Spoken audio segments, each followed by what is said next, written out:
ஆண்டவன் மீது ஆணையிட்டு உறுதிமொழிகிறேன்।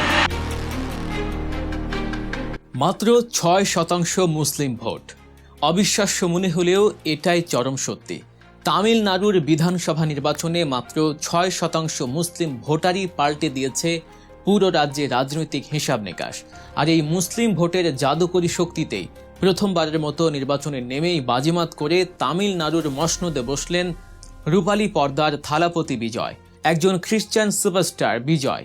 কিন্তু কিভাবে একজন খ্রিস্টান মেগাস্টার কিভাবে রাজ্যের ৪৫ লাখ মুসলিমের মন এমনভাবে জয় করলেন যে তারাই হয়ে উঠলেন তার বিজয়ের তুরুপের তাস এবং তাকে বানালেন রাজ্যের মুখ্যমন্ত্রী। আজ আমরা উন্মোচন করব সেই অদেখা মাস্টার প্ল্যান, যা হলিউডের যে কোনো পলিটিক্যাল থ্রিলার বা রাজনৈতিক সিনেমাকেও হার মানাবে। তামিলনাড়ুর মোট জনসংখ্যার দিকে তাকালে দেখা যায় সেখানে মুসলিম ভোটার প্রায় ৬.১%, যা সংখ্যায় ৪৫ লক্ষেরও বেশি। আপাত দৃষ্টিতে এই সংখ্যাটিকে খুব একটা বড় মনে না হলেও রাজনীতির দাবা চলে এই ৪৫ লাখ ভোটারই যে আসল কিংমেকার সেটা এবার প্রমাণিত হলো। রাজ্যের ২৩৪টি বিধানসভা আসনের মধ্যে অন্তত ৩৫ থেকে ৪০টি আসনে এই মুসলিম ভোটাররাই জয় পরাজয়ের একমাত্র নির্ধারক। বিশেষ করে চেন্নাই, ত্রিচি, মাদুরাই, ভেলোর, ভানিয়ামদি এবং তিরুনেলভেলির মতো জেলাগুলোতে মুসলিম ভোট ব্যাংক যার দিকে হেলে পড়ে বিজয়ের মালা তার গলাতেই ওঠে। এখানকার মুসলিম ভোট ব্যাংক রীতিমতো রাজা উজির ফেলার ক্ষমতা রাখে। এবারে নির্বাচনে ঠিক এই সমীকরণটায় সবার আগে নিখুঁতভাবে বুঝেছিলেন থালাপতি বিজয়। তার দল তামিলাগা ভেট্রি কাজাগাম বা টিভিকে যখন মাঠে নামে তখন ইন্ডিয়ান ইউনিয়ন মুসলিম লীগ বা IUML এবং মানিথানিয়া মাক্কাল কাটচি বা MMK এর মতো প্রধান মুসলিম রাজনৈতিক দলগুলো প্রকাশ্যে বিজয়ের পক্ষে প্রচার চালিয়েছিল। কিন্তু প্রশ্ন হলো, একজন খ্রিস্টান অভিনেতার প্রতি মুসলিমদের এত গভীর আস্থার কারণ কি? কিভাবে তিনি এত গভীরভাবে মুসলিম সম্প্রদায়ের বিশ্বাস অর্জন করলেন? এই আস্থার বীজ বোনা হয়েছিল আজ থেকে ঠিক ৩ বছর আগে। গল্পের শুরু ২০২২ সালে রমজান মাসে। বিজয় তখন তার রাজনৈতিক দল টিভিকে গঠন করেছেন মাত্র। চেন্নাইয়ের ঐতিহ্যবাহী ওয়ালাজা মসজিদে হঠাৎ করে ইফতারে অংশ নেন তিনি। মাথায় সাদা টুপি পরে সাধারণ মানুষের সাথে কাতারে বসে খেজুর দিয়ে রোজা ভাঙার সেই ছবি সোশ্যাল মিডিয়ায় ভাইরাল হতে একটুও সময় নেয়নি। কিন্তু এটি কোনো সাধারণ ফটো সেশন বা রাজনৈতিক শো অফ ছিল না। বিজয় সেদিন প্রায় ২ ঘন্টা সেখানে ছিলেন। সাধারণ মুসলিম মানুষদের সাথে বসে গল্প করেছেন, তাদের দৈনন্দিন জীবনের নানা সমস্যার কথা অত্যন্ত মনোযোগ দিয়ে শুনেছেন। এরপর ২০২৩ সালে মাদুরায়ে মিলাদুন নবীর অনুষ্ঠানে প্রধান অতিথি হিসেবে যোগ দিয়ে তিনি এক ঐতিহাসিক ভাষণ দেন। তিনি স্পষ্ট জানিয়ে দেন, তামিলনাড়ু সব ধর্মের মানুষের, এখানে কেউ বহিরাগত নয়, কেউ দ্বিতীয় শ্রেণীর নাগরিক নয়। অনেকেই ভেবেছিলেন বিজয়ের এই কথাগুলো হয়তো শুধুই রাজনৈতিক বক্তৃতা, কিন্তু আসল টার্নিং পয়েন্ট আসে ২০২৩ সালের সেপ্টেম্বর মাসে। তখন তামিলনাড়ুর কোয়েম্বাটুরে একটি মসজিদ ভাঙার হুমকি দেয় স্থানীয় কিছু উগ্রবাদী গোষ্ঠী। সবাই যখন এই স্পর্শকাতর ইস্যুতে নীরব, তখন বিজয় তার রাজনৈতিক অবস্থান থেকে প্রথম করা বিবৃতিটি দেন। তিনি সরাসরি টুইট করে হুঙ্কার দেন, যতক্ষণ না আদালত রায় দিচ্ছে ততক্ষণ তামিলনাড়ুর কোনো ধর্মীয় স্থাপনা অবৈধ হতে পারে না।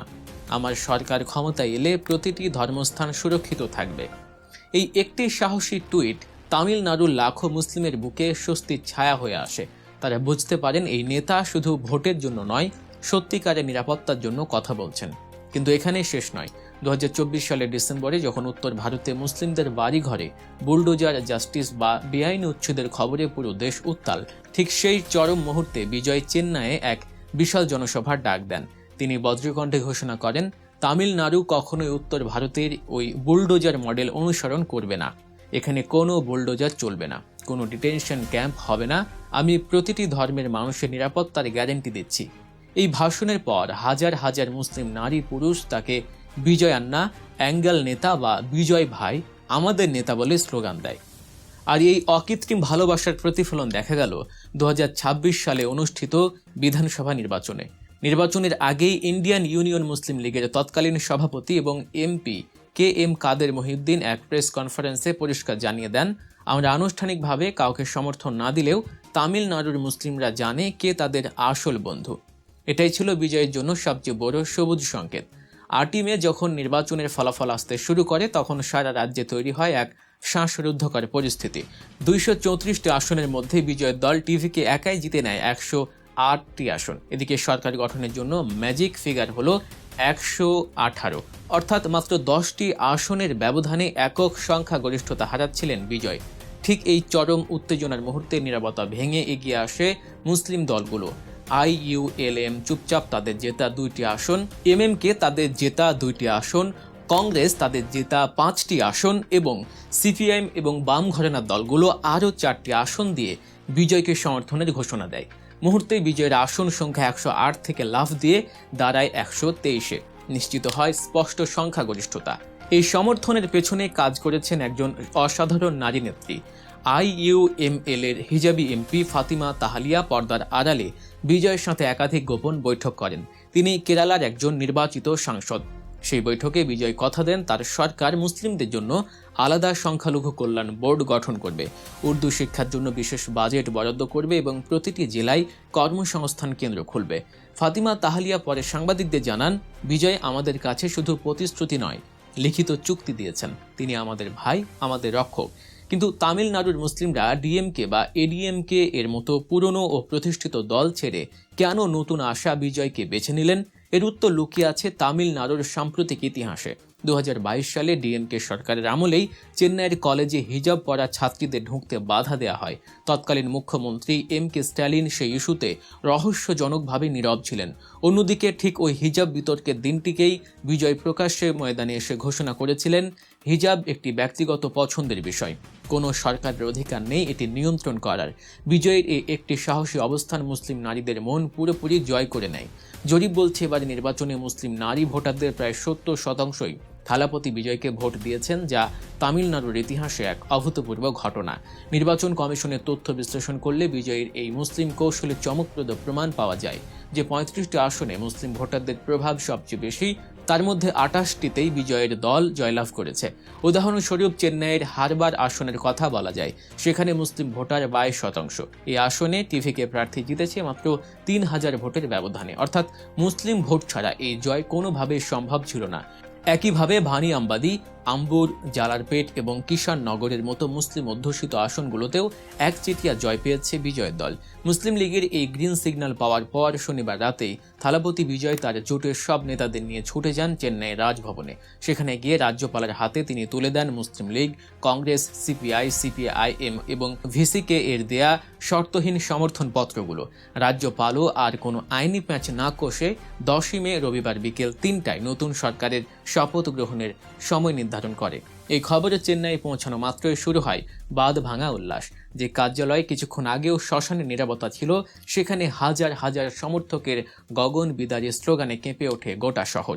10ই মে চেন্নাই রাজভবনে শপথ নেন থালাপতি বিজয়। সেদিনের মঞ্চে তার পাশেই দাঁড়িয়েছিলেন কংগ্রেস নেতা রাহুল গান্ধী, ফাতেমা তাহালিয়া, কাদের মহিউদ্দিন এবং MMK নেতারা।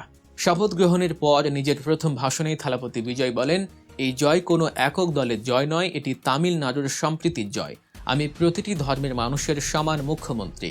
এই কথা শুনে উপস্থিত হাজারো মুসলিম সমর্থক চোখের জলে ভাসেন। তারা বুঝতে পারেন তামিলনাড়ুতে তাদের নিরাপত্তা এখন নিশ্চিত। ভারতীয় রাজনীতিতে ধর্মনিরপেক্ষতা যে এখনও কতটা শক্তিশালী হাতিয়ার হতে পারে, বিজয় যেন সেটাই প্রমাণ করে দিলেন। তিনি শুধু মুসলিমদের ভোটই পাননি, তিনি তাদের হৃদয় জিতে নিয়েছেন। আর সেই হৃদয় জয় করার জাদুই তাকে আজ তামিলনাড়ুর মসনদে বসিয়েছে। দর্শকদের কাছে আমাদের প্রশ্ন, বিজয়ের এই ঐতিহাসিক জয় এবং রাজনৈতিক কৌশল নিয়ে আপনাদের মতামত কি? সিনেমা জগতের এই হিরো কি সত্যি রাজনীতির মাঠে সব ধর্মের মানুষের আশা পূরণ করতে পারবেন? বিজয় কি পারবেন তার দেয়া প্রতিশ্রুতিগুলো রক্ষা করতে? আপনাদের মূল্যবান মতামত আমাদের কমেন্ট বক্সে জানাতে ভুলবেন না। সত্যের কাছাকাছি থাকতে এবং খবরের পেছনের এমন সব বিস্তারিত বিশ্লেষণ পেতে গল্প নিউজ চ্যানেলটি এখনই সাবস্ক্রাইব করুন এবং বেল আইকনটি চেপে দিন। ভিডিওটি ভালো লাগলে লাইক দিন ও শেয়ার করতে ভুলবেন না। দেখা হচ্ছে পরবর্তী ভিডিওতে। আল্লাহ হাফেজ।